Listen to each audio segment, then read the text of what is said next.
decide who they like. Cordelia Lynch, Sky News, Washington. Well, joining me now to talk about the presidential race are author and journalist Azadeh Moaveni and spokesperson for Republicans overseas, Colin Brunton. Very good morning to you both. Colin, if I can start with you. After last night's debate, it seemed like the other candidates have got together, had a big powwow and decided the best strategy now was attack, attack, attack. Right, and you pretty much have most of the establishment, if there is such a thing in the Republican Party, going after Donald Trump with everything they can. They know that this is really the last chance they have before the next set of big primaries on March 15th to stop Donald Trump.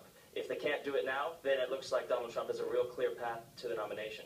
This comes with Mitt Romney as well, going very public and coming out and calling him dangerous, calling Donald Trump a con man. Do you think it's going to work now as a strategy? Is it going to make a difference, or is it too late? I think it is a bit too late, but let's look at the reality here. I mean, there is no such thing as the establishment. The Republican Party is a marketplace for different ideas, and you have different factions looking for who they want to support for president. And at the end of the day, when we come down to it, even all the other candidates on the stage said that they will support whoever that eventual nominee is once everything plays out. And if that means that's going to be Donald Trump, I think at the end of the day, everyone will get behind him. Regardless of all the controversial statements he has said over time, he's still going to be a heck of a lot better, in our opinion, than Hillary Clinton would be. Okay, well, let's move to the Democrat race. Azadeh Moaveni, you're actually a supporter of Bernie Sanders. Given the showing in the last caucuses just a few days ago, is the race pretty much all but over for him, do you think? It seems like it is, certainly. I mean, given, what's been going on in the last week or two, it's clear that it's now uncontestably going to be Hillary Clinton as the Democratic nominee. It's tied, yes. I mean, I think that, that initial swell of buzz and support that he had, it didn't translate into any kind of real, tangible, grassroots voting pattern that came out to back him. So I think it's definitely Clinton, and I think that, in terms of the race vis-a-vis Trump, that's going to be really important because she is so center-right on so many issues that I think she will draw the votes of many Republicans who will be frankly alarmed and unable to tolerate a Trump nomination or presidency. So I think, Hillary consolidating will work to her advantage against Trump. Do you think so, though? Because the polls are putting it as a really tight race. If it is Clinton versus Trump, she's only just ahead in most of the recent polling. Well, actually, if it was Bernie Sanders, he was way ahead of all of the in the race with all of the other potential Republican candidates. But he's going to be out of the running. It's going to be probably looks like a Clinton-Trump race. It's going to be tight. It will be tight, and I think there's interesting parallels. I mean, I think that Trump draws a protest vote, just in the same way that Bernie Sanders was drawing a protest vote. Many, many Americans very, very frustrated with the pattern of politics over the last 10 years.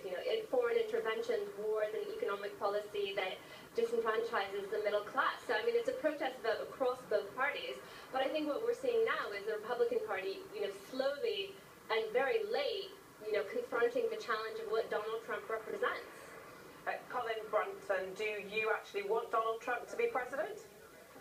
Well, here's the reality. First of all, let's say Hillary Clinton was always going to be the nominee for the Democrats. Bernie Sanders never had a chance, no matter what they tell you. The Democratic Party has set her up to be the nominee. And I disagree. I don't think she has a lot of cross-party appeal. If you look at the other way around, Donald Trump is the guy who's having the cross-party appeal. Donald Trump is the guy who's getting a lot of Democrats, these blue-collar Democrats, Reagan Democrats as they call them, who are going over and supporting the Republican side. Donald Trump is the candidate that can actually probably unite the country and win the presidency at the end of the day. If he became president, what kind of a president do you think he would be? Would he lead America back? Many have said that he said himself he wants to make America great again. Could he do that, or would it just be a laughing stock around the world? I think there's a lot of rhetoric going out there. I think there's a lot of, especially in the foreign press and what we see over here in the UK, is a misrepresentation of what's really being said on the ground in America.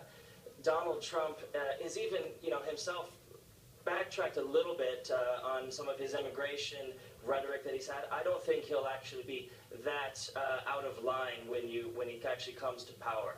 He's somebody who knows how to get a deal done. He's somebody who can work cross parties. He supported both Republicans and Democrats for many, many years. He knows all these people, and he knows how to work with them. He knows how to get something done, and I think he's more pragmatic rather than ideological, and I think he would actually do probably quite a good job. I just want to push you on this point, because you haven't answered. I've asked you a couple of times. Do you think he should be the President of the United States?